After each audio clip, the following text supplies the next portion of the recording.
वो परमात्मा कौन है। उसका उत्तर 8वें अध्याय के 3 श्लोक में गीता ज्ञानदाता ने दिया है कि वो परम अक्षर ब्रह्म है।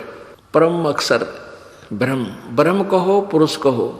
गीता जी अध्याय नंबर 15 के श्लोक नंबर 16 में 2 ब्रह्म 2 पुरुष, एक क्षर पुरुष, इसको सर ब्रह्म भी कह सकते हैं, एक अक्षर ब्रह्म अक्षर पुरुष, इसको अक्षर ब्रह्म भी कह सकते हैं। और वो तीसरा 15वें अध्याय के 17वें श्लोक में बताया ना, उत्तम पुरुष है तो अन्य, वो है परम अक्षर ब्रह्म, परम अक्षर पुरुष। तो यहां गीता अध्याय नंबर 18 के श्लोक नंबर 62 में कहा कि अर्जुन तू सर्वभाव से उस परमेश्वर की शरण में जा जिसकी कृपा से तू परम शांति और शाश्वत स्थानम, शाश्वतम स्थानम, शाश्वत माने सदा रहने वाला, जिसका नाश कभी ना हो।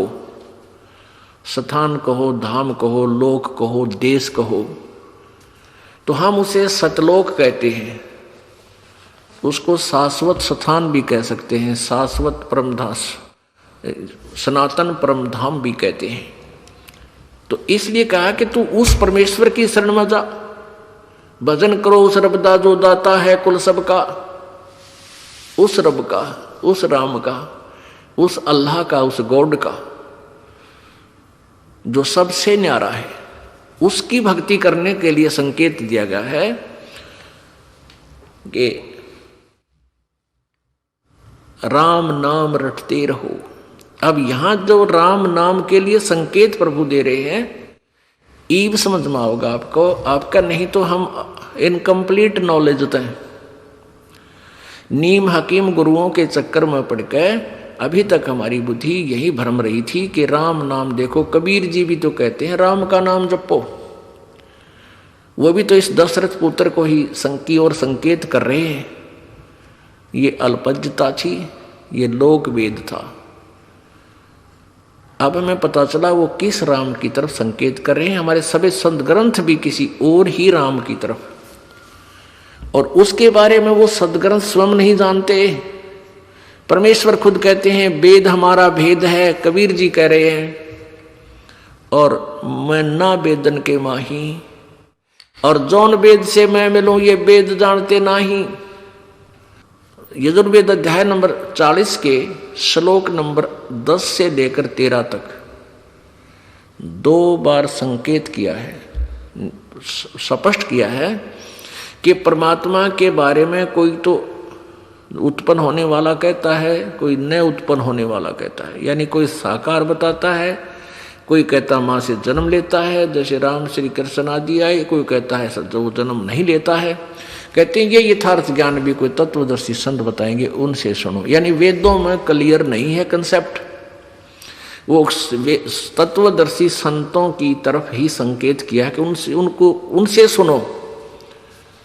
और अपने बारे में बताया है 15वें अध्याय 40वें अध्याय के यजुर्वेद में 15वें श्लोक में कि वायु अनिलम भस्मांतम इथम शरीरम, ओम कर्तो समर कलवे समर और कर्तुम समर। अपना नाम के अपना मंत्र बताया है कि मेरा सत्य ओम नाम का जप ओम मंत्र है, इसको काम करते करते सिमरण करो और विशेष कसक के साथ सिमरण करो। मनुष्य जीवन का प्रथम कर्तव्य जान कर सिमरण करो। तो अंत समय में जब शरीर भस्म होगा, अंत होगा, तब तुम इस सत्र का जो लाभ तुम्हें मिलना है, इस सत्र का जितना तुझे मोक्ष मिलना है, उतने अमर हो जाओगे। फिर 70वें श्लोक में स्पष्ट कर दिया मंत्र में, यजुर्वेद अध्याय नंबर 40 के मंत्र नंबर 17 में 2 भगवान बताए। अब देखो पुण्यात्माओं,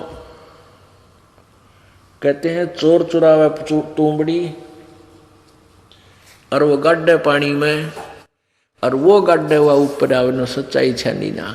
ये महर्षि दयानंद जी थे जो जिनने आर्य समाज का प्रवर्तक माना जाता है। इनकी अपना सिद्धांत है कि वेदों में कहीं भी ऐसा नहीं लिखा जिसे अनेक परमात्मा सिद्ध हों। इनके द्वारा अपने अनुभव की लिखी पुस्तक सत्यार्थ प्रकाश समलास नंबर 7 के प्रथम में ही लिखा है। और वेदों का अनुवाद करते समय ये नहीं छुपा सके सच्चाई को और स्पष्ट करना पड़ा, क्योंकि वेदों में या गीता जी में विशेष दो भगवानों के विषय में ही, क्योंकि यही प्रोसेस के अंदर है हमारे दो भगवान ही, ब्रह्म और पूर्ण ब्रह्म। पर ब्रह्म ये साइड में है, ये हमारा सब्जेक्ट नहीं है, ये अलग है, इससे हमारा इतना लिंक नहीं है। हम इस ब्रह्म के जाल में फंसे हैं, हमने पूर्ण ब्रह्म में जाना है। बीच में इसके परब्रह्म के जो इस लोकों में से हमने जाना है, इसलिए इसका इतना ज्ञान और इसकी भक्ति, इसकी कमाई मजदूरी ये हमने करनी पड़ेगी। अब देखना, ये यजुर्वेद महर्षि दयानंद सरस्वती द्वारा अनुवादित। अब इसको महर्षि सरस्वती इसलिए कहना पड़ेगा कि पक गया इसका नाम, ना तो महर्षि था, इसको तो कै ख का भी ज्ञान नहीं था किसी क्षेत्र का, ना वेदों का, अध्यात्म ज्ञान जीरो, समाज ज्ञान जीरो। इसका आप दिखा दूंगा इसके सत्यार्थ प्रकाश में, जो इनका अनुभव सारे जीवन का जो इसका अनुभव था उसमें वो लिख के। अब जैसे हमारे भगवान कबीर जी, उन्हीं से परिचित गरीबदास जी, उन्हीं से परिचित नानक साहब जी, उन्हीं से परिचित दादू साहब जी, उन्होंने जो भी अनुभव किया अपने जीवन का, उन्होंने भी अपनी अमृतवाणी में अपने वो लिख कर चले गए। और आज वो वेदों और गीता सबसे मिल रहा है, उससे आगे का जो ज्ञान परमात्मा ने बताया उनसे मिल रहा है। ऐसे ही उन्होंने उतना प्राप्त किया था। अब उन वाणी ने पढ़ लेना, चाहे उनके ये सोच लें कि उनको इतना ज्ञान था। ऐसे ही सत्यार्थ प्रकाश पढ़ लो और ये सोच लो कि दयानंद ने कितना ज्ञान था, कति क्लियर हो जाएगा। तो अब वेद जो है ये ब्रह्म द्वारा दिए गए। अनुवादकर्ताओं ने अनुवाद अपने अनुभव अनुसार करने की चेष्टा भी की, लेकिन सच्चाई फिर भी नहीं छुप सकी। अब देखिए यजुर्वेद, ये देखिएगा यजुर्वेद, ये महर्षि दयानंद सरस्वती कृत यजुर्वेद भाषा भाष्य।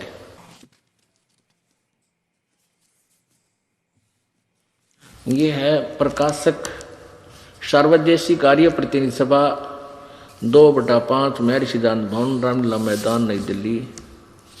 ये इनका इतना दूरभाष है। और ये किसके द्वारा अनुवादित है? यजुर्वेद आर्य भाषा भाष्य, यानी हिंदी भाषा में अनुवादित संपूर्ण 40 अध्याय किसने किए हैं? महर्षि दयानंद सरस्वती कृत, इनके द्वारा किया हुआ अनुवाद किया गया। और ये मुद्रक है prince offset printers, 1510 Pataudi House, त्रियागंज, नई दिल्ली से।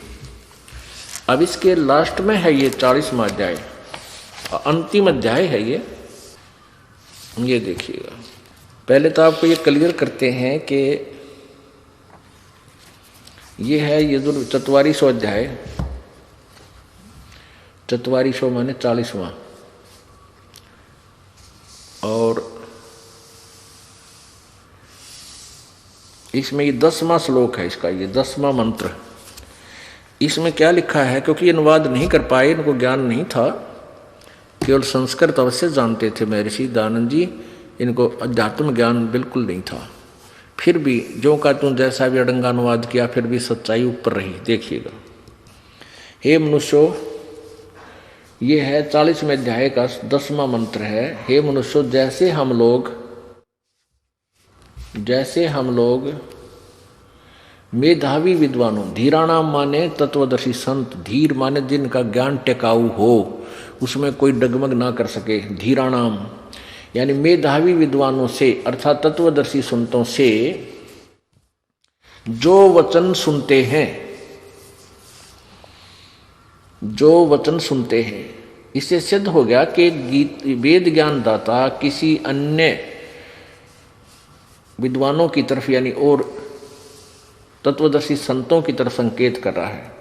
वे लोग हमारे प्रति विविक चक्षरे अक्षिरे व्याख्यानुपूर्वक कहते हैं, यानी विस्तार से बताते हैं। वे लोग, ये देखो संभवात, यहाँ देखिएगा, संभवात मान लिखता संयोग जन्य कार्य से। संभवात माने होता है उत्पन्न, और असंभवात माने उत्पन्न नहीं होने। इसका सीधा सा अर्थ है कि कोई तो कहते आहु माने कहते हैं, आओ माने कहते हैं, अन्य माने दूसरे। इसका इनके द्वारा पढ़ के सुनाते हैं, क्योंकि हमने ये देखना है कि वेद ज्ञान दाता किसी तत्वदर्शी संतों की तरफ संकेत कर रहा है। हे मनुष्यों, जैसे हम लोग मेधावी विद्वानों यानी तत्वदर्शी संतों से वचन सुनते हैं, वे लोग हमारे प्रति यानी हमारे को व्याख्यानुपूर्वक कहते हैं, विस्तार से बताते हैं। संभावत संयोग जन कार्य से अन्यत एवं और ही कार्य का फल आहु कहते हैं। असंभवात उत्पन्न नहीं होने वाले कारण से अन्यत और आहु कहते हैं। इति इस बात को भी सुनो, तुम भी सुनो। क्या मतलब है? इसका अर्थ है कि कोई तो परमात्मा को कहता है कि वो उत्पन्न नहीं होता। असंभवात माने उत्पन्न नहीं होता, संभावत माने उत्पन्न होना। असंभवात और संभवात। कोई तो परमात्मा को कहता है जन्म नहीं लेता, कोई कहता है, दूसरे कहते हैं जन्म लेता है। कहते इस ज्ञान को तुम तत्वदर्शी संतों से सुनो, वो बताएंगे। और फिर इसी के 40वें अध्याय के 13वें मंत्र में फिर सेकंड किया है, दोबारा फिर कहा है। ये 44वां अध्याय 40वां अध्याय यजुर्वेद का। यजुर्वेद भाषा भाषे 44वां अध्याय इसके 13वें मंत्र में, हे मनुष्यों, जो विद्वान लोग यानी तत्वदर्शी संत हमारे लिए व्याख्या अनुपूर्वक कहते हैं, पूर्वोक्त विद्या का अन्य ही कार्य फल आहु कहते हैं। अविद्या पूर्व मंत्र से प्रतिपादन के अविद्या का अन्य ही कहते हैं। इस प्रकार धीराणाम आत्मज्ञानी विद्वानों से यानी तत्वदर्शी विद्वानों से उस वचन को हम लोग सुनते थे, ऐसा जानो। अब ये तो इसने जो भी गोलमोल किया है, हमने अपना मतलब सिद्ध करना है कि वेदों में संकेत किया हुआ है कि कंप्लीट ज्ञान नहीं है और शेष ज्ञान किसी अन्य तत्वदर्शी संतों से सुनने को ही कहा गया है। तो परमात्मा स्वयं कहते थे कि वेद हमारा भेद है और हम ना वेदन के माही, यानी मेरा कंप्लीट ज्ञान वेदों में नहीं है। और जौन वेद से और जिस वेद से मैं मिलूं वो ये वेद जानते नहीं। वेद मेरी ही महिमा बता रहे हैं कि वो परमात्मा पूर्ण है, वो सबका मालिक है, वही पूजा के योग्य है, उसी की भक्ति कीजिए। लेकिन उन वेदों में मेरे पाने की विधि प्रॉपर नहीं है। गीता जी अध्याय नंबर 17 के श्लोक नंबर 23 में 3 मंत्र बताए हैं। एक ओम, ओम तो सीधा ब्रह्म का है, ये तो कलियर रुक के मार रखे इसने। और तत् और सत ये क्लियर नहीं कर रखी। नहीं तो अगर यही मंत्र फाइनल होता तो ये कहने की आवश्यकता नहीं पड़ती। चौथे अध्याय के 34वें श्लोक में गीता जी में कि उस तत्व ज्ञान को तो तू तत्वदर्शी संतों के पास जाकर समझ। इसलिए ये मंत्र कंप्लीट नहीं है, ये तो तत्वदर्शी संत ही बताएगा। और वो 3 भगवानों का है, जैसे गीता जी अध्याय नंबर 15 के श्लोक नंबर 16 और 17 में 3 प्रभु आपको स्पष्ट किए। यही इसी प्रकार इन तीनों के ये 3 मंत्र हैं। ओम मंत्र सरपुरुष यानी सरब्रह्म का, और ये तत् ये गुप्त है, संकेती के दास बताया होगा। ये परब्रह्म का यानी अक्षर पुरुष का, अक्षर ब्रह्म का। और सत ये भी सांकेतिक है, ये परम अक्षर ब्रह्म का।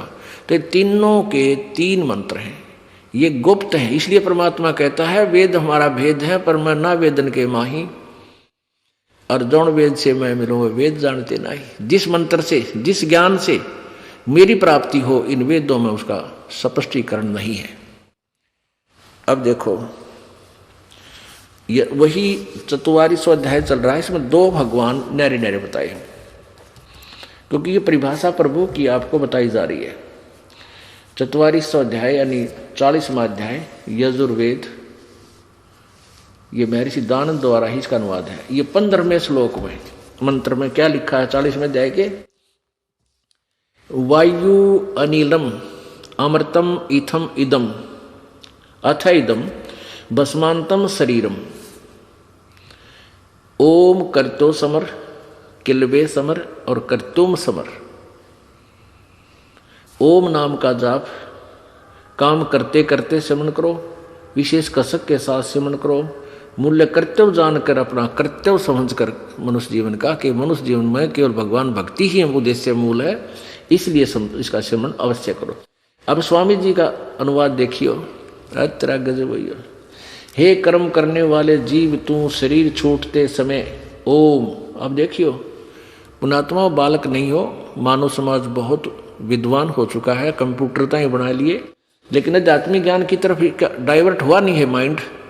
जिस आध्यात्मिक मार्ग की तरफ आप इसी तरह डाइवर्ट होते ही तुरंत समझ जाओगे।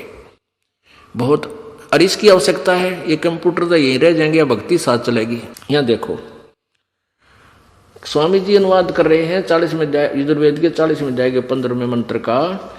हे करतो माने कर्म करने वाले जीव, ओम करतो समर, स्पष्ट किया है। इस बालक भी अनुवाद कर दे, थोड़ी सी हिंदी जानता हो। ओम मंत्र का जाप काम करते करते समर कर। यू कहे कर्म करने वाले जीव, तू शरीर छूटते समय ओम, इस नामवाची ईश्वर को समर समरण कर। ओम का स्मरण नहीं बताया स्वामी जी ने, जबकि स्पष्ट करता है ओम करतो समर किलवे समर कर तुम समर। यहां अनुवाद करते समय भी ये विचलित है, ढंग से नहीं कर पा रहा है। शरीर छूटते समय ओम आगे लिखना था, इस ओम नाम का स्मरण कर। ओम नहीं लिखा, ओम है ब्रैकेट में, क्योंकि संस्कृत में वाली चीज जो मूल संस्कृत है उसको ब्रैकेट में लिया स्वामी जी ने, और अनुवाद आगे अपनी अलग लिखा है। तो ब्रैकेट में ओम शब्द है, इस ओम का अर्थ यहां लिखना था ओम। इसने लिख दिया कि जिस ईश्वर का ओम नाम है उस ईश्वर को स्मरण कर, नोट ओम। इसका सीधा अर्थ ब्रैंड के अनुवाद का आप फिर देखें। हे कर्म करतो माने कर्म करने वाले जीव, इसका अर्थ सीधा है ओम करतो समर। ओम नाम का जाप काम करते करते स्मरण करो। नाम उठत नाम बैठत नाम सोवत जागवे, नाम खाते नाम पीते नाम से ती लागवे। ये सूक्ष्म वेद में ये ज्ञान है, और वही वेद सेकंड कर रहे हैं इसको, लेकिन अनुवाद करता गलत है, इन्होंने नहीं करना आया। अब परमात्मा कहते हैं वेद कतेब झूठे नहीं भाई, झूठे हैं जो समझे नहीं। ये वेद और कतेब झूठी नहीं है, लेकिन इनको जो समझ नहीं सके वो नालायक आदमी थे, वो झूठे थे, उन्होंने ऊट पटांग ज्ञान समाज में ठोक दिया। अब देखो, एक कर्म करने वाले जीव, तू शरीर छूटते समय ओमकार से इसने किया है, इस नामवाची ईश्वर को समर माने स्मरण कर। इतने सेंटेंस का इसने इतना कुछ अड़ंगा किया है। इसका सीधा अर्थ है कि ओम नाम का जाप कर तो काम करते करते सेवन कर, किलबे यानी किलबलाट के साथ। सिंपल सी भाषा है या कोई विशेष नहीं है। जैसे आदमी मरते हुए याद करा करे, विशेष दुख में याद करा करे, भगवान ने कहते न्यू याद कर, ररंकार धुन से याद कर। ररंकार धुन क्या है? एक बार हाथी और मगरमच्छ का युद्ध हो गया। हाथी गया था पानी पीन, मगरमच्छ ने हाथी का पैर पकड़ दिया। वो अंदर ने खींचा, हाथी बाहर ने खींच लिया। मगरमच्छ भी पूरा बेगन हो है, तो बहुत बड़ा होता है। तो हाथी भी बहुत तगड़ा था। कहते हैं 1000 वर्षों तक उनका युद्ध चलता रहा, अपनी अपनी ताकत आजमाते रहे। लास्ट समय में हाथी कमजोर हो गया, क्योंकि आसपास का चारा उसका खत्म हो गया, और मगरमच्छ ने वो अंदर खींचना शुरू कर दिया। खींच लेगा। जब सूंड बाहर रह गया, कति एक सूत यानी एक चावल के दाने के बराबर थिकनेस बाहर रह गया, उसकी पानी में डूब बनता है, क्योंकि हाथी के सूंड में ही श्वास नाक होता है, वहीं से श्वास आता है। जब उसने देख लिया तेरी ताकत काम नहीं करती, तब उसने आधा याद किया था, हे भगवान राम भी पूरा नहीं कह पाया था। यानी मरते हुए जो मालिक ने याद किया जाता वो कष्ट, उसको किलबे बोलते हैं। कहते ऐसे याद कर भगवान ने। इब रेल बढ़ा जा मंत्र की नो देखियो ना नो को नो बता कि रेल छूट रहे हैं, आराम से करे बैठ के, चाहे थोड़ा कर ले पर करे प्यार ते। 108 मंत्र बताए आपको करने के लिए, इसने सारे दिन में कर ले, चाहे 6 बार में पार्ट कर ले इसके, हैं मतलब 10 पे एक बार कर ले, 10 फेर कर ले कति जचा के, फिर इस मन ने छोड़ दे ले, खा ले धक्के, कित सोचेगा तुम, फिर ये शर्माण लग जाएगा, थोड़े दिन में अपने आप सेट होने लग जाएगा। तो ऐसे कसक के साथ करे इस मंत्र को, ऐसे इसको ररंकार धुन कहते हैं। और ये एक पंथ राधा स्वामी वो ने कहा ररंकार ओंकार जब पे जाओ वैसे रोंकार ओंकार सो हम सतनाम है, ये ज्योत स्वरूपी ज्योत निरंजन, ये कोई बात हुई? ये तो नाड़ियाँ की बात है। यानी ज्ञान को ना समझ कर वस्तु कहाँ ढूंढे कहाँ और किस विध लाग गए हाथ, एक पलक में पाइए वेदी ले ले साथ। एक साहूकार मर गया और उसने अपने बच्चों को बता रखा था कि बेटा मैंने बही में सारा हिसाब किताब लिख रखा है, तुम उस बही पढ़ लियो। उन्होंने बही पढ़ी, उसमें लिखा था कि फागण उतरते की, या जैसा भी कोई महीना लिखा था, फागण उतरते की 14 चांदनी 14 दिन के रात के 12 बजे मंदिर के गुम्बज में इतने सोना, इतना नगद रुपये, इतनी टूम यानी गहने वहां दाब रखे। अब पिता की मृत्यु के बाद क्रियाक्रम से फारिग होकर उन्होंने बही दे संभाली, दुबई में लिखा पा गया, चलो भाई कोई बात ना। वो लाला जी ने अपने आंगन में मंदिर बनवा रखा था, बालक का बच्चा ने वो मंदिर का गुम्बज फोड़ दिया, उस गुम्बज में कुछ नहीं पाया। तो क्वेश्चन अपने पिता को, पिताजी तो झूठ बोल गए हैं, पैसे की तो और दाब गए, हमने तो नाश हो गया हमारा, बताए क्यों कर ढूंढा। तो उनके पिताजी का एक मित्र था, वो बहुत दुखी हुए, उसके पास पहुंचे कि ताऊ जी हमारे पिताजी तो झूठ गलत जगह बता गए हमारे ताई, और हमारा तो नाश हो गया, घना धन है उसमें। तो उसके फादर के मित्र ने, फ्रेंड ने देखा, वो पढ़ के बोला चल थारी बही देखांगे कित लिख रखा। उस बही में, उस नोटबुक में देखा आके, वो बुद्धिमान व्यक्ति था, कहने लगा बेटा इस गुम्बज ने फिर बना दो वैसा ही जैसा था, मैं बताऊंगा फिर तुम्हें। और वो फागण की 14 चतुर्दशी के, चांदनी 14 के थोड़े दिन रह रहे थे, ने बोला मैं आऊँगा उस दिन और रात ने थारा धन ढूंढांगे। वो मंदिर बनवा दिया गुम्बज वैसा ही बनवा दिया था। रात को उस फागुन उतरते की यानी चांदनी 14 को रात के 12 बजे जहां गुम्बज की छा जाती थी आंगन में, गुम्बज की, मंदिर के गुम्बज की जहां छाया जाती थी, वहां उस उनके फादर के फ्रेंड ने निशान कला दिया, बेटा खोदो। वहां खोदा जो का तो पा गया। तो यहाँ परमात्मा कहते हैं ये वेद और गीता जी सांकेतिक शब्द हैं। परमात्मा का भी जो ग्रंथ है कबीर जी का सूक्ष्म वेद, कबीर वाणी, कबीर सागर, ये सांकेतिक शब्द हैं। क्योंकि परमेश्वर ने कहा था धर्मदास तो लाख दोहाई, ये सार ज्ञान मूल ज्ञान कहीं बार ना जाई। अब इस दास को बता दिया, वो बही खोल कर दिखा दी, यो कहाँ रखा है धन ढूंढ ले भाई, ये है वास्तविकता। तो यहाँ वो धन नो का नो पा गया। तो कहते हैं वस्तु कहाँ और खोजें कहाँ, किस विध लागे हाथ, एक पलक में पाइए वेदी ले ले साथ। तो भेदी यानी तत्वदर्शी संत से ही सदग्रंथ समझ में आ सकते हैं। परमात्मा कहते हैं गुरु बिन काहू न पाया ज्ञाना, जो थोथा वो छड़े किसाना। और गुरु बिन वेद पढ़े जो प्राणी, समझे न सार रहे अज्ञानी। ये अब आज तक के ब्राह्मण, ऋषि, महर्षि, ब्रह्मा विष्णु महेश और ये सब अज्ञानी थे, वेदों से अपरिचित थे। और इस कलयुगी महर्षि दानंद की तब के गुजरी थी, वो कोई वेदों को समझ सके। अब यहां एक बात और अड़गी, प्रथम बार कोई सुन रहा होगा, भक्त देख रहा होगा, इस परमात्मा की महिमा के ज्ञान को सुन रहा होगा टीवी पे, तो बिदक जाएगा, नो कहेगा ब्रह्मा विष्णु महेश को भी ज्ञान नहीं, इस रामपाल को ही ज्ञान है, यानी नो दीदे काटेगा और भगवान से दूर हो जाएगा। दास चाहता है रामपाल को ज्ञान नहीं है, रामपाल तो एक स्पीकर समझ लो या टेप रिकॉर्डर समझ लो, परमात्मा के सदग्रंथों को पढ़कर आपको सुना और प्रत्यक्ष दिखा रहा है।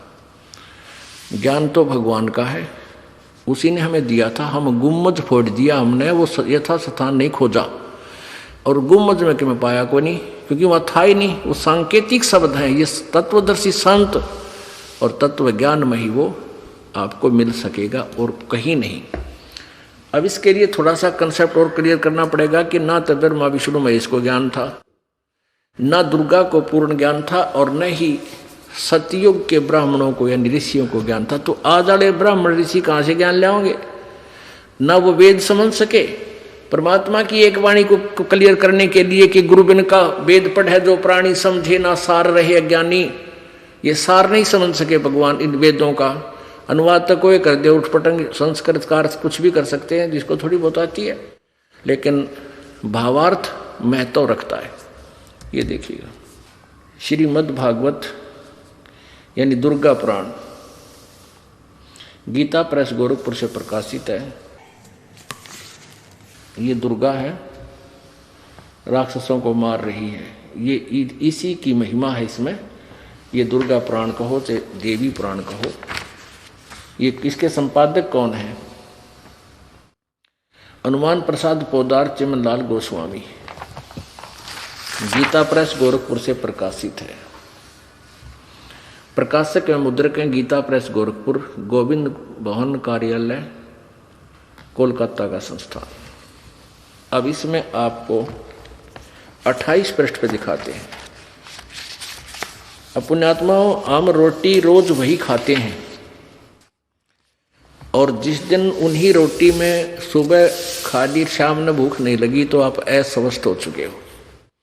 जब तक आप स्वस्थ हो, रुचि पूरी बनेगी, भूख प्रॉपर लगेगी। ऐसे ही इस परमेश्वर के ज्ञान ने 100 बार भी सुनोगे, 100 बार ही आपको अच्छा लगना चाहिए, तो आपका भक्ति स्वस्थ चल रहा है, आप ठीक चल रहे हो। अन्यथा आपको लगता है तो कई बार सुन लिया, पहले भी सुना था, तो आप में कोई कर्म की मार फिर जोर दे रही है। उसका इलाज भी यह है कि ना चाहते हुए भी इसी कड़वी टैबलेट ने खाते रहना। यह ज्ञान सुनना ही सुनना पड़ेगा, और इसी से फिर देखना सेट हो जाता। 2 मिनट के बाद रुचि हो जाती है।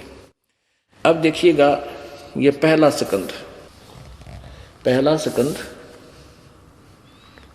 और पृष्ठ 28 पे यहां देखिएगा, नारद जी और व्यास जी की वार्ता हो रही है। नारद जी ने कहा, महाभाग व्यास जी, तुम इस विषय में जो पूछ रहे हो ठीक ही प्रश्न मेरे पिताजी ने भगवान श्री हरि से किया था, यानी विष्णु जी से। देवादिदेव भगवान जगत के स्वामी हैं, लक्ष्मी जी उनकी सेवा में उपस्थित रहती हैं। ये उनकी शोभा बता रखी है, वो किसे हैं भगवान। वे चराचर जगत के आश्रयदाता हैं। अब क्या कह रहा नारद जी, वे चराचर जगत के आश्रयदाता हैं, जगत गुरु एवं देवताओं के भी देवता हैं। ऐसे जगत प्रभु भगवान श्री हरि महान तप कर रहे थे, उनकी समाधि लगी थी। यह देखकर मेरे पिता ब्रह्मा जी को बड़ा आश्चर्य हुआ। अतः उन्होंने उनसे जानने की इच्छा प्रकट की। ब्रह्मा जी ने पूछा, प्रभु आप देवताओं के अध्यक्ष, जगत के स्वामी, भूत भविष्य एवं वर्तमान सभी जीवों के एकमात्र शासक हैं। भगवान फिर आप क्यों तप कर रहे हैं और किस देवता के आराधना में ध्यान मगन है? मुझे असीम आश्चर्य तो यह हो रहा है कि आप देवेश्वर एवं सारे संसार के शासक होते हुए भी समाधि लगाए बैठे हैं। अब विष्णु जी ने के ज्ञान दिया, बताया। ब्रह्मा जी के विनित वचन सुनकर भगवान श्री हरि यानी विष्णु जी कहने लगे, ब्रह्मन सावधान होकर सुनो, मैं अपने मन का विचार व्यक्त करता हूँ। देवता दानव मानव सब यही जानते हैं कि तुम सृष्टि करते हो, मैं पालन करता हूँ, और शंकर संहार क्या करते हैं। किंतु फिर भी वेद के पारगामी पुरुष अपनी युक्ति से ये सिद्ध करते हैं कि रचने पालने और संहार करने की यह योग्यता जो हमें मिली है, इसकी अधिष्ठात्री शक्ति देवी है, यानी दुर्गा है। वे कहते हैं कि जो आगे छोड़ो, उस शक्ति के अभाव में तुम इस संसार की सृष्टि नहीं कर सकते, मैं पालन करने में सफल नहीं हो सकता, और रुद्र से संहार कार्य भी होना संभव नहीं। ब्रह्मा जी, हम सभी उस शक्ति के सारे ही अपने कार्य में सदा सफल होते आए हैं। अब देखो कितने कंसेप्ट क्लियर होंगे कि समर्थ नहीं है ब्रह्मा विष्णु महेश। सुवर्थ प्रत्यक्ष और प्रोक्ष दोनों उदाहरण मैं तुम्हारे सामने रखता हूं, सुनो। यह निश्चित है कि उस शक्ति के अधीन होकर ही मैं इस शेष नाग की सैया पर सोता और सृष्टि करने का अवसर आते ही जाग जाता हूं। मैं सदा तप करने में लगा रहता हूं। उस शक्ति के शासन से कभी मुक्त नहीं रह सकता। कभी अवसर मिला तो लक्ष्मी के साथ सुखपूर्वक समय बिताने का सौभाग्य प्राप्त होता है। मैं कभी तो दानवों के साथ युद्ध करता हूं। अखिल जगत को भय पहुंचाने वाले दैत्यों के विकराल शरीरों को शांत करना मेरा परम कर्तव्य हो जाता है। आगे और तोड़ पाड़ दिया। मुझे सब प्रकार से, ये 29 पृष्ठ पे है पहले सकंद का, मुझे सब प्रकार से शक्ति के अधीन होकर रहना पड़ता है। मैं दुर्गा के अधीन हूं और उन्हीं भगवती शक्ति का, मैं दुर्गा का मैं निरंतर ध्यान किया करता हूं, यानी मैं उससे की पूजा करता हूं। और ब्रह्मा जी मेरी जानकारी में इन भगवती शक्ति से, दुर्गा से बढ़कर दूसरे कोई देवता नहीं, यानी इससे ऊपर कोई भगवान नहीं, ये फाइनल गॉड है मेरा। अब दुर्गा क्या कहती है? वो कहती है ब्रह्म की साधना करो, क्योंकि इन ज्ञान, अब जैसे माँ के पेट में प्राणी को पूरा ज्ञान होता है और बाहर आते भूल जाता है, ऐसे ही दुर्गा भी ऊट पटांग, क्योंकि एक सतलोक से निकलने के बाद इनकी ऐसी ही स्थिति हो गई है, इनको यथार्थ ज्ञान नहीं रहा। अब दुर्गा जो है अपने वचनों में कदे परब्रह्म कह रही है, कदे पार ब्रह्म बोल रही है, परम अक्षर, फिर अक्षर ब्रह्म की महिमा गा रही है, और आखिर में कहती है वो ब्रह्म है और उसका ओम नाम है, उसका जाप करो और वो ब्रह्म लोक में रहता है, बस, और किसी की पूजा मत करो। तो इससे विष्णु जी के अज्ञान की पोल खुल गई। वो कहता मैं दुर्गा से ऊपर किसी को नहीं मानता, दुर्गा कहती है ब्रह्म की पूजा करो और सब पूजाएं छोड़ दो, मेरी भी छोड़ दो। आगे देखो, इसी दुर्गा पुराण में 562 पृष्ठ पे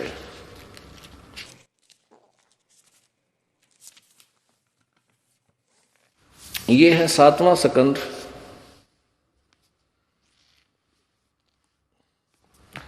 और 562 पृष्ठ। देवी द्वारा हिमालय को ज्ञानोपदेश और ब्रह्म स्वरूप का वर्णन, यानी ब्रह्म का स्वरूप बताया उसने, कैसा है, क्या स्थिति है। श्री देवी कहने लगी, पर्वतराज इस प्रकार योग युक्त होकर, ये तो अपने बारे में कह रही है, यहां कहती है उस ब्रह्म का क्या स्वरूप है। यहां तो कहती है मेरी साधना कर तो ऐसे कर, आगे लिखा उस ब्रह्म का क्या स्वरूप है, यह बतलाया जाता है। जो प्रकाश रूप सबके अत्यंत समीप में स्थित हृदय रूप गुहा में स्थित होने के कारण गुहातर नाम से प्रसिद्ध है और महान पद अर्थात परम प्राप्य है। वह समस्त प्रजा के ज्ञान से परे है, अर्थात किसी की बुद्धि में आने वाला नहीं है, यह तुम जानो। जो परम प्रकाश रूप, जो सूक्ष्म से अत्यंत सूक्ष्म है, जिसमें संपूर्ण लोक और इन लून लोकों में निवास करने वाले प्राणी स्थित हैं, वही यह अक्षर ब्रह्म। अब देखो यहाँ अक्षर ब्रह्म कहा है, वही सबके प्राण है, वही सबकी वाणी है और वही सबके मन है। यह वह परम सत्य और अमृत अविनाशी तत्व है। सौम्य उस वेदने योग लक्ष्य को तुम वेदन करो, लक्ष्य का तुम वेदन करो, मन लगाकर उसमें तन्मय में हो जाओ। सौम्य उपनिषद में कथित महान अस्त्र रूप धनुष लेकर उस पर उपासना द्वारा तीक्ष्ण किया हुआ बाण संधान करो और फिर भावानुगत चित्त के द्वारा उस बाण को खींचकर उस अक्षर रूप ब्रह्म को ही लक्ष्य बनाकर वेदन करो। उसका के मंत्र बताओ है फिर आखिर में, ओम परमण ओम धनुष है, जीवात्मा बाण है, ब्रह्म को उसका लक्ष्य कहा जाता है, ब्रह्म। आगे देखो, उस एकमात्र परमात्मा को ही जाने, दूसरी सब बातें छोड़ दे, यानी अपनी पूजा को भी नकारा करती है और किसी की पूजा नहीं, केवल ब्रह्म पूजा करें। यही अमृत रूप परमात्मा के पास पहुंचने का पुल है, संसार समुद्र से पार होने का, अमृत रूप परमात्मा को प्राप्त करने का सुलभ साधन है। इस आत्मा का ओम के जप के साथ ध्यान करो। इससे अज्ञान में अंधकार से सर्वथा परे और संसार समुद्र से पार जो ब्रह्म है उसको पा जाओगे, तुम्हारा कल्याण हो। आगे ना ब्रह्म के ऊपर ओम नाम है, ब्रह्म उसका जाप है। और वो कहाँ रहता है? वह यह सब का आत्मा ब्रह्म, ब्रह्मलोक रूप दिव्य आकाश में स्थित है, वहां रहता है। अच्छा, ये तो अब ये परमात्मा का एक सेंटेंस, वेद कतेव झूठे ना भाई, झूठे हैं जो समझे नाही, गुरु बिन काहू न पाया ज्ञाना, ज्यों थो था बुझ छड़े किसाना, गुरु बिन वेद पढ़े जो प्राणी, समझे न सार रहे अज्ञानी। गुरु के बिना, इससे सिद्ध है कि ना ब्रह्मा जी को गुरु मिला, ना विष्णु जी को मिला, ना शिव जी को मिला, ऋषि में ऋषियों को इनको तो मिलना ही कहाँ था। यानी गुरु नहीं मिला जो वेदों का निर्णय कर सके। जो परमात्मा आए थे इन्होंने उनकी बात मानी नहीं, काल प्रेरणा से स्वयं ही विद्वान पाके रहे, सारे समाज का नाश कर दिया इन नकली ऋषियों ने और महर्षियों ने। अब ये तो ज्ञान हो गया ब्रह्मा विष्णु महेश का और दुर्गा का, कितना ज्ञान था इनको।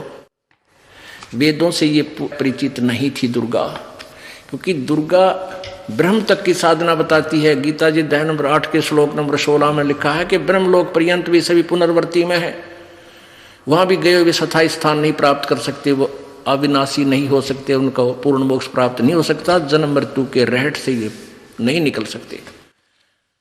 अब इसलिए गीता जी अध्याय नंबर 4 के श्लोक 34 में कहा कि उस तत्वदर्शी संत की खोज करो, वो इनको मिला नहीं, वो गुरु नहीं मिला। यही अभी वेदों में आपको प्रमाण दिया जा रहा है। यजुर्वेद अध्याय नंबर 40 के श्लोक नंबर 10 और 13 में इस मंत्र में स्पष्ट कहा है कि वेद ज्ञानदाता कहता है कि यथार्थ ज्ञान तूने जानना है तो तत्वदर्शी संतों से सुनो, वो बताओगे ठीक ठाक वास्तविकता। अब सतयुग के ऋषियों के बारे में, ब्राह्मणों के बारे में क्या सोच थी वो आपको बताते हैं।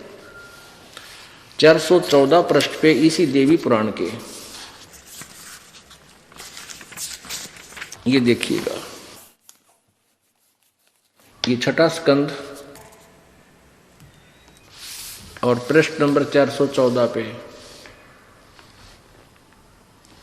ये है संक्षिप्त देवी भागवत छठा स्कंद। जन्मे जय ने पूछा महाभाग किस युग में कैसा धर्म का स्वरूप है, इस संपूर्ण विषय को विशेष रूप से बताने की कृपा कीजिए। ये writer of Purana Veda and Gita Vyas ji, ये सब का लेखक है। और ये क्या बोल रहा है देखना। व्यास जी बोले, राजन यह निश्चय है कि सतयुग में ब्राह्मण वेद के पूर्ण विद्वान थे और उनके द्वारा निरंतर भगवती जगदम्बा की आराधना होती थी। वेद के पूर्ण विद्वान थे और वो दुर्गा की पूजा करते थे। ये थे वेद के विद्वान, थरा गजे भैया। और भगवती का दर्शन करने के लिए उनका मन सदा ललायित रहता था। अरे कलयुग के ब्राह्मणा क्या, फिर कहाँ के इन ऋषियों की तो कहना है क्या है। इस देवी पुराण में लिखा है कि सतयुग में जो राक्षस होते थे वो कलयुग के ब्राह्मण हैं। ये दास नहीं कह रहा, ये देवी पुराण बता रही है। ये देखिएगा इसी में छठा स्कंद वही 414 पृष्ठ, ये छठा स्कंद है, यही 414 पृष्ठ है जो अभी आपने पढ़ा। इसी में यह देखो, धर्म की यह सतिथि त्रेता में रही परंतु कुछ ह्रास हो गया। सतयुग की जो सतिथि थी वह द्वापर में विशेष रूप से कम होगी। सतयुग से चल रहा है युगान। राजन, इन प्राचीन युगों में, पहले वाले युगों में जो राक्षस समझे जाते थे वे कलयुग में ब्राह्मण माने जाते हैं, क्योंकि अब के ब्राह्मण प्राय पाखंड करने में तत्पर रहते हैं। दूसरों को ठगना, झूठ बोलना और वैदिक धर्म कर्म से अलग रहना कलयुगी ब्राह्मणों का स्वाभाविक गुण बन गया है। दास नहीं कह रहा, ये अपनी सदग्रंथ बता रहे हैं। अपने आत्माओं परमात्मा का वो एक ही शब्द, एक ही श्लोक भाई गुरु बिन काहू न पाया ज्ञाना, जो थोथा बुछड़े किसाना। गुरु बिन वेद पढ़े जो प्राणी, समझे न सार रहे अज्ञानी। ये अज्ञानी टोल इकट्ठा हो रहा था सारा। अब ब्रह्म खुद कहता गीता जी अध्याय नंबर 18 के श्लोक नंबर 62 में कि तू सर्वभाव से उस परमेश्वर की शरण में जा, और उसके लिए तत्वदर्शी संतों की खोज कर। चौथे जाएगी 34वें श्लोक में। तो इन सभी ने गुरु नहीं मिला, तत्वदर्शी संत नहीं मिला, जिसलिए ये सब अज्ञानी थे। अब देखो फिर यजुर्वेद देखते हैं हम। ये यजुर्वेद ये महर्षि दानव सरस्वती द्वारा अनुवादित है। आज परिभाषा प्रभु की के ऊपर विशेष विवरण है हमारा। तो इन्होंने क्या ये इसलिए क्लियर कर रहे हैं सारा कि परमात्मा ब्रह्म, परब्रह्म और पूर्ण ब्रह्म, ये तीन परमात्मा से परिभाषा प्रभु कंप्लीट होती है। प्रकाशक हैं सार्वदेशिक कार्य प्रतिनिधि सभा 2/5 महर्षि दान भवन मरमला मैदान नई दिल्ली। अनुवादक हैं महर्षि दानंद। यजुर्वेद भाषा भाष्य महर्षि दानंद सरस्वती कृत, पूरे 40 अध्याय। और ये कहाँ से छपी है? वही Prince offset printers 1510 Pataudi house Daryaganj नई दिल्ली से। अब हम ये पढ़ते आ रहे हैं यजुर्वेद भाषा भाष्य अध्याय नंबर 4400 यानी 40वां, ये 15वां पढ़ रहे थे। इससे इन अज्ञानियों की झलक आई थी, इसलिए ये प्रसंग बीच में सुनाना पड़ा। ये देखिएगा, इसमें सीधा अर्थ है वायु अनिलम अमृतम अथम इदम, अथ इदम बसमांतम शरीरम। ओम करतो समर किलवे समर और करतुम समर। ओम नाम का जाप काम करते करते स्मरण करो, किलबे यानी कसक के साथ स्मरण करो। कति जैसे आदमी घनी जानी मरते हुए याद करता है, ररंकार, ररंकार इसको बोलते हैं। आधा राय बोल रहा था, इतने में मालिक ने उसकी मदद की आकर के डूबते हुए। तो ऐसे आप भक्ति करोगे तो थोड़ा मंत्र कर लेना, कति कसक के साथ करना, वो सीधा जमा होता आपका जा करके। अब देखो फिर है कर्तुम समर, मूल कर्तव्य समझकर, मुख्य कारण समझकर उसका स्मरण करो। फिर बसमान वायु अनिलम अमृतम अथ इदम। इसके पश्चात आपका जो वायु माने ये प्राण, ये जीव, श्वास निकलेगा, जो अंत होगा तेरे शरीर का, ये अमृतम यानी इतना अमर हो जाएगा जैसे ओम नाम के जाप करने वाले विधिवत विकारों रहित होकर के और पूर्ण संत से उस स्तर के गुरु से नाम ले करके। तो ये कहाँ चले जाते हैं? ब्रह्मलोक में। और ब्रह्मलोक में कब तक रहते हैं? 36,000 बार इस उत्पत्ति पर लय हो लेगी, यानी ब्रह्मा की मृत्यु तक, ब्रह्मा की आयु तक ये वहाँ रहेंगे। उसके बाद फिर 84 लाख योनियों में आ जाएंगे। यानी इतना, इसलिए इनको भी अमर बता दिया।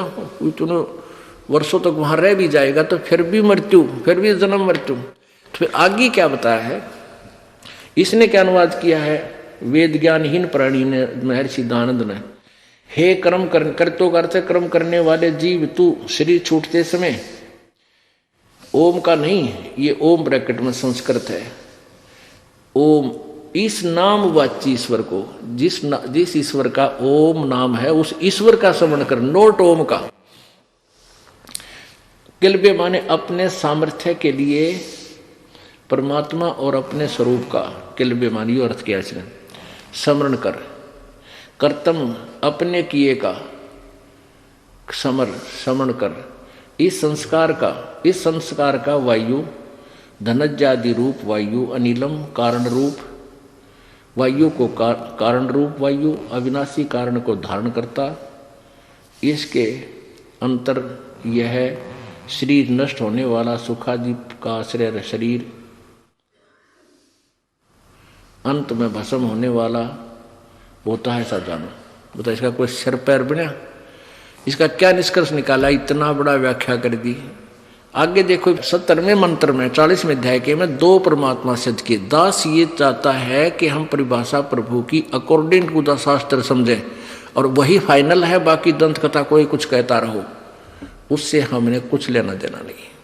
गीता जी अध्याय नंबर 16 के श्लोक नंबर 23-24 में यही कंसेप्ट क्लियर कर रखा है कि जो शास्त्र विधि को त्याग कर मनमानी पूजा करते हैं उनको कोई लाभ नहीं होता, ना उनकी गति होती, ना उनको सिद्धि प्राप्त होती, ना कोई कार्य सिद्ध होता, ना सुख होता।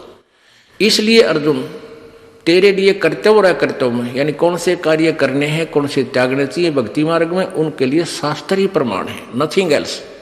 सदग्रंथों को फाइनल मानकर फिर चलना। जो संत शास्त्र अनुसार साधना बताता है उसी संत की खोज कर और उसी के कार्य बताए अनुसार साधना करो, जब सफल होगी। तो यहाँ के हमने सदग्रंथों से ही अपने आप को स्थिर करना है, अपने ज्ञान को दृढ़ करना है, तभी हम आगे चल पाएंगे। अब 44वां अध्याय 40वां अध्याय यजुर्वेद 40वां अध्याय। अब इसमें 17वां मंत्र आप पढ़ेंगे। इसमें क्या लिखा है? हर्मेन पात्रेण सतस्य अपहितम मुखम, ये असौ आदित्य पुरुष है, स असौ अहम ओम खम ब्रह्म। अब इसका अनुवाद क्या लिखा है स्वामी जी ने? हे मनुष्यो, जिस ज्योति स्वरूप, हिरमेन ज्योति स्वरूप, पात्रेण रक्षक मुद से, सत्य से अविनाशी यथार्थ कारण के अपहितम आच्छादित मुखम, मुख के तुल उत्तम अंग का प्रकाश किया जाता है, जो वह असौ माने वह आदित्य प्राण व सूर्य मंडल में वो पूर्ण परमात्मा है। वह प्रोक्ष रूप है, वो तो गुप्त है, वो तो ऊपर गुप्त है। जो अविनाशी भगवान है वो तो ऊपर गुप्त है। और अहम, अब देखो अहम संस्कार देखो, अहम मैं खम आकाश के तुल व्यापक, ये लिखा है ओम खम ब्रह्म। वो ब्रह्म जो है, खम माने ब्रह्मलोक में स्वर्ग में रहता है और उसका ओम नाम है, ये सीधा इसका अर्थ है। खम माने स्वर्ग भी होता है, आकाश भी होता है, दो अर्थ। दिव्य आकाश लिखा है ना, दिव्य आकाश में स्थित है, देव दुर्गा बोल रही है, तो खम माने वो दिव्य आकाश है, और ब्रह्म माने ब्रह्म, ओम उसका ओम मंत्र है। तो इसका क्या अर्थ है? वह परमात्मा तो पूर्ण परमात्मा है, वह प्रोक्ष रूप है, यहाँ है लिखना था, ये उड़ जा रहा है। और वेद ज्ञान दाता कहता अहम, यहाँ से अहम ओम ब्रह्म खम खम खम ब्रह्म। अहम माने मैं, खम माने आकाश के तुल्य व्यापक, आकाश दिव्य आकाश में ब्रह्म सबके गुण कर्म और स्वरूप करके अधिक हूँ। अब सीधा लिखा मैं ब्रह्म हूँ, इससे कि देख ले, मैं आकाश में रहता हूँ उस खम में, और मैं ब्रह्म सबके गुण कर्म और स्वरूप करके अधिक हूँ। यार ने लिख दिया मैं ब्रह्म हूँ और सबका रक्षक जो मैं उसका, ये ओम आड़े लिख दिया, ओम सबका रक्षक जो मैं हूँ, ओम ऐसा नाम जानो। पढ़ो जो पढ़ो जो। अब यहाँ इसका अर्थ, हाँ, ये दास ये कहना चाहता था कि दो परमात्मा इस यजुर्वेद भी सिद्ध कर रहा है, दो भगवान, दो प्रभु। एक तो ये ब्रह्म है वो, ये, और एक पूर्ण परमात्मा, एक परमात्मा एक पूर्ण परमात्मा, दो भगवान हो गए। तो हम ये ऐसे परिभाषा प्रभु की जाननी है कि राम राम सब जगत बखाने, आदि राम कोई बिरलाए जाने। हमने जैसे प्रसंग चला था कि राम नाम रटते रहो जब तक घट में प्राण, और कदे तो दीन दयाल के भनक पड़ेगी कान। और यही वेद बता रहे हैं कि अंतिम श्वास तक, जब शरीर छूटा तब तक मालिक का नाम जपो। पर कौन से राम का? अगर ब्रह्म राम का जाप करना है तो ओम है, उस पूर्ण परमात्मा की भक्ति करनी है ओम तत्सत। ये गुप्त है, दो सांकेतिक शब्द हैं, ये दास ही बता सकेगा और ना को बता सकता, और बताओगा तो अधिकारी नहीं, वो डुप्लीकेट लाइसेंस बना रहा है, डुप्लीकेट पासपोर्ट बनाता, वो दोनों दोषी हैं। तो इसलिए इस दास से ही उपदेश लेकर आपको उस राम की भजन करो, उस रब का जो दाता है कुल सब का। उस राम की भक्ति करके आपका छुटकारा होगा। और कहते हैं ये बात कहन सुन की नहीं भाई, कर पालन की है। बोलो सतगुरुदेव। परम पिता परमात्मा, सारी सृष्टि के रचनहार, कुल मालिक, कबीर देव कबीर परमेश्वर, अल्लाहु अकबर, ये वही परमेश्वर हैं जो सर्व ब्रह्मांडों के रचयिता हैं। ये परमात्मा प्रत्येक युग में अपने सत्यलोक से चलकर यहाँ लीला करने के लिए आते हैं। ये परम अक्षर ब्रह्म है। इनका नाम कबीर देव है। कबीर देव, कबीर साहब, कबीर प्रभु। ये प्रत्येक युग में रूपांतर करते हैं, नामांतर भी कर लेते हैं। लीला एक जैसी ही करते हैं। एक शिशु रूप धारण करके कहीं स्वच्छ स्थान पर कमल के फूल पर प्रत्येक युग में विराजमान होते हैं। और इसी प्रकार जैसे कलयुग में आपने परमेश्वर के बारे में सुना है कि नीरू और नीमा नाम के दो जुलाहे दंपति उनको उठा ले गए थे, बच्चे की तरह परवरिश की। परमात्मा छोटी ही आयु से अपने सत्य ज्ञान का प्रचार करने लग गए थे। ऐसा ही ये प्रत्येक युग में करते हैं। और कलयुग में ये लगभग 120 वर्ष तक इस धरातल पर रहे। उसके पश्चात से शरीर चले गए। ये वो परमात्मा है जो स्वयंभू हैं, ये परिभू हैं, ये कबीर मनीषी। इनका शरीर शुक्रम अकायम ऐसनाविरम। इनका शरीर माता पिता के योग से बने शुक्र का नहीं होता। ये स्वयंभू हैं, तेज पुंज का शरीर होता है। परमात्मा के शरीर में नाड़ियों का तंत्र नहीं होता। इसलिए यजुर्वेद अध्याय नंबर 40 के मंत्र नंबर 8 में इसी कबीर मनीषी यानी कबीर विद्वान जिसकी इच्छा प्रत्येक व्यक्ति को है, वो कबीर साहब, कबीर भगवान, कबीर देव है। इनका शरीर अकायम, शुक्रम अकायम, 5 तत्वों से रहित इनका शरीर है।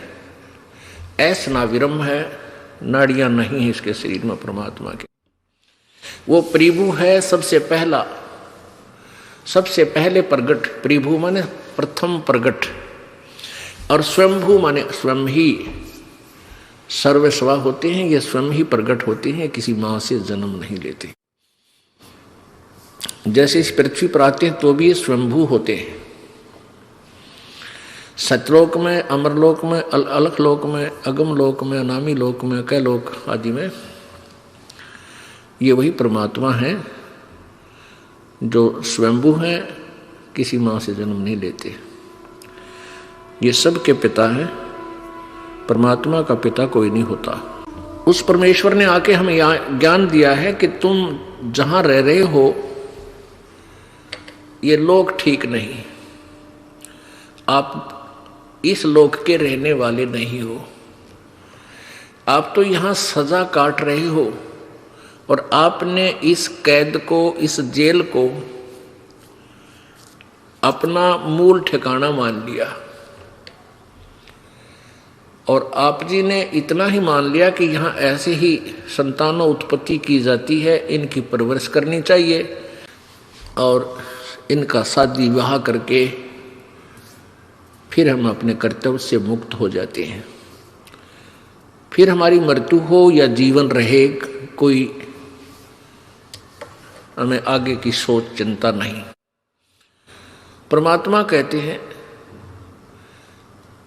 कि जो कार्य आप जी ने मनुष्य जीवन से प्रारंभ करना था, जो करना चाहिए था, उसका तो स्टार्ट भी नहीं किया आपने। वो तो स्टार्ट भी नहीं किया।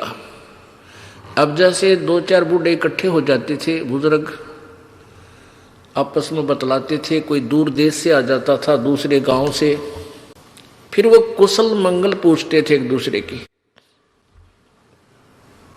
बाहर से आने वाला व्यक्ति कहता था कि भाई 2 लड़के हैं, 2 लड़कियां हैं, उनका शादी ब्याह कर दिया है, सब बाल बच्चेदार हैं, और हम अपने कर्तव्य से मुक्त हो चुके हैं और हमारा तो बेड़ा पार हो गया। ये अब भगवान कद्दे उठा ले, यानी कभी मृत्यु हो जा, हमारा तो जीवन सफल हो गया। अब परमात्मा के ज्ञान की इस रोशनी में हमें पता चला कि वो जीवन तो बर्बाद कर दिया, सफल नहीं, व्यर्थ कर दिया। जिसके भी भाग्य में लड़का है या लड़की है, ये पूर्व निर्धारित होता है, ये प्रारब्ध में पूर्व ही आपके अंकित होता है और वही आपके को मिलता है, चाहे लड़का होता है या लड़की। संपत्ति जो भी आपको मिलना है वही मिलेगी, जो भी आपका पद पोस्ट प्राप्त होना है वो भी वही मिलेगा। जब तक हम पूर्ण परमात्मा कबीर जी की शरण में नहीं आते, तब तक हम केवल अपना प्रारब्ध ही भोगते हैं। और जो साधना भविष्य की करते भी हैं, जैसे पहले हम करते थे कि तो हनुमान जी की पूजा, कहीं बाबा श्याम जी की पूजा या किसी और देवी देवता की पूजा, ये साधनाएं हमारी शास्त्र विरुद्ध थी। कहने का भाव यह है कि हमारा भविष्य का कोई भी पुण्य नहीं बन रहा था। प्रारब्ध अच्छा था, क्योंकि हम समाज में क्या देखते हैं, बेटा हो जाए बेटी हो जाए, छोटी सी कोई रोजगार हो जाए, फिर एक कोठी हो जाए, और जो भी कुछ होता था हम सोचते थे हमारे ये भगवान कर रहे हैं जिनकी पूजा हम कर रहे हैं, क्योंकि हम आध्यात्मिक ज्ञान से अपरिचित थे। और जो भी हमारा कोई शुभ होता था, जैसे पुत्र की प्राप्ति को बहुत शुभ मानते थे,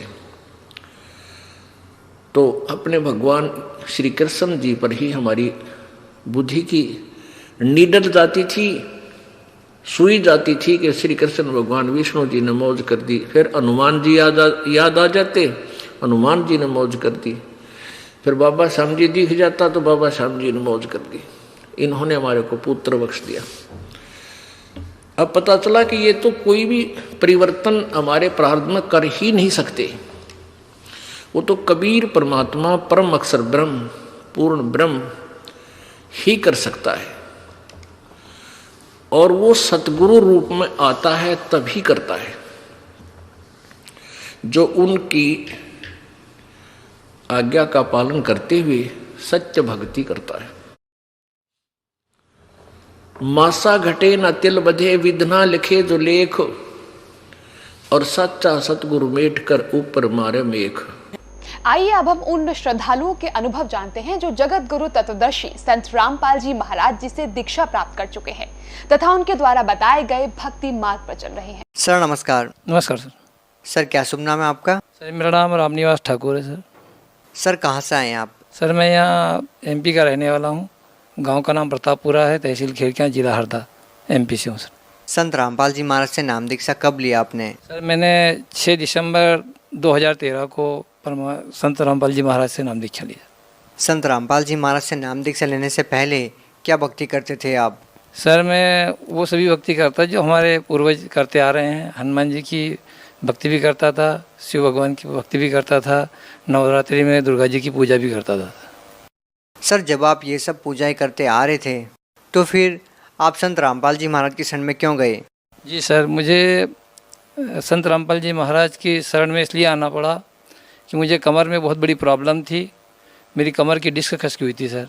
वो उसके लिए मैं पहले तो आसपास डॉक्टरों को दिखाया, उसके बाद में फिर देवों को दिखाया, देव भूतों को, उनकी बैठक लेकर के फिर हमारे ज़िले में हॉस्पिटल है वहाँ दिखाया, वहाँ भी आराम नहीं मिला। उसके बाद में हमारे यहाँ फिर एक इंदौर महानगर है एमपी में, वहाँ पे हमने टी चौथराम हॉस्पिटल है सर, उसको वहाँ जा कर के हमने दिखाया तो वहाँ हमारी MRI हुई, मेरे शरीर की पूरी 3 बार जांच हुई सर। 5 नवंबर से लेकर 12 नवंबर तक जांचें चलती रही सर, 7 दिन कंटिन्यूस जांच चली।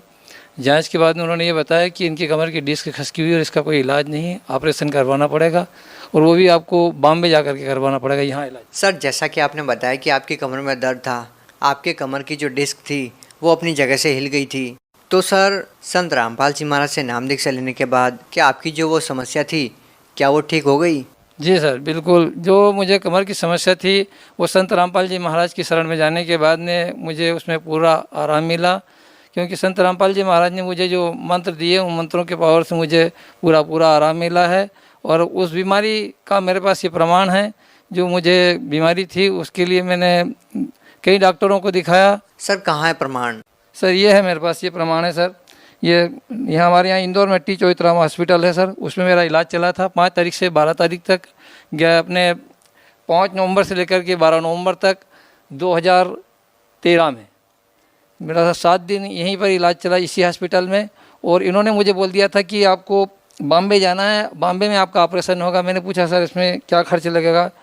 बोलने लगे इसमें कम से कम 2 से 2.5 लाख रुपए खर्च लग सकता है, और आप वहाँ जाओ, वहाँ के डॉक्टरों का हम आपको नंबर दे देंगे, वहाँ आपका ऑपरेशन होना है। तो उसके बाद में मैं संत रामपाल जी महाराज की जो सत्संगों की जो चीप थी सर, वो मेरे पास थी पहले से, ज्ञान पहले से सुन रखा था मैंने। तो मैं सत्संग सुनता था सर, हॉस्पिटल में पड़े पड़े भी सत्संग सुनता था। तो सत्संग सुनते सुनते मुझे कसक लगी कि मुझे कहीं नहीं जाना है, अब केवल हरियाणा जाना है संत रामपाल जी महाराज की शरण में, और वहाँ जा कर के मुझे उनसे मंत्र दीक्षा लेना है, मेरे बीमारी का इलाज वहीं होगा, मुझे कोई इलाज नहीं करवाना है, कहीं ऑपरेशन नहीं करवाना है। तो सर मैं सीधे वहाँ से 4 व्हीलर गाड़ी करवा के हमारे घर आए सर, और घर आकर के हमारे भगतमती को साथ में लेके 2-4 लोगों को साथ में लेकर के सर हम हिसार बरवाला गए संत रामपाल जी महाराज की शरण में। वहाँ जाने के बाद संत रामपाल जी महाराज से नाम दीक्षा ली, उन्होंने मुझे जो आशीर्वाद दिया सर, आशीर्वाद से मेरी बीमारी पूर्णतः ठीक हो गई, और उनकी दया से आज मैं स्वस्थ हूँ एकदम।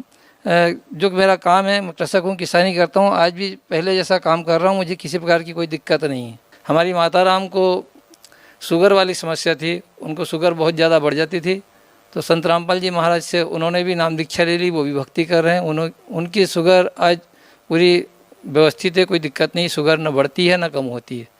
उनको भी 3 साल हो गए सर, अभी तक कोई समस्या नहीं आई, अभी तक डॉक्टर को दिखाने की ज़रूरत नहीं पड़ी सर। सर जैसा कि आपने बताया कि आपको पहले कमर में बहुत दर्द था, लेकिन उसके बाद भी आपका कमर का दर्द ठीक नहीं हो रहा था, तभी किसी ने आपको बताया कि आप संत रामपाल जी महाराज की शरण में जाइए, और फिर आप संत रामपाल जी महाराज की शरण में गए, और उसके बाद आपका कमर का दर्द ठीक हो गया। तो सर जो लोग आज भी बहुत सारी बीमारियों से पीड़ित है, या उनको बहुत सारी बीमारियों ने घेर रखा है, तो सर क्या वो लोग आपकी तरह संत रामपाल जी महाराज से नाम दीक्षा लेंगे तो क्या उनको भी वैसे ही लाभ होंगे जैसे आपको हुए? जी सर, बिल्कुल होंगे, क्यों नहीं होंगे, इसलिए होंगे, मुझे पूर्ण विश्वास है कि हम जिन देवी देवताओं के लोक में रह रहे हैं उनकी सद्भक्ति नहीं कर रहे हैं, उन्हीं के कारण हम आज परेशान हो रहे हैं। और अगर सद्भक्ति करेंगे तो हमको कहीं डॉक्टरों के पास, हॉस्पिटलों में या कहीं देवधामियों के पास जाने की ज़रूरत नहीं पड़ेगी, ये मुझे पूर्ण विश्वास है। और मैं इन जो लोग हैं बीमारियों से परेशान हैं उनसे निवेदन भी करना चाहता हूँ कि सारे लोग आए और संत रामपाल जी महाराज से नाम दीक्षा लें और अपनी बीमारियों को वहाँ से जो है इलाज करवाएं। सर आज के आधुनिक युग में जहाँ एक और डिजिटल इंडिया की बात की जाती है, उस दौर में ये कहना कि एक संत से नाम दीक्षा लेने से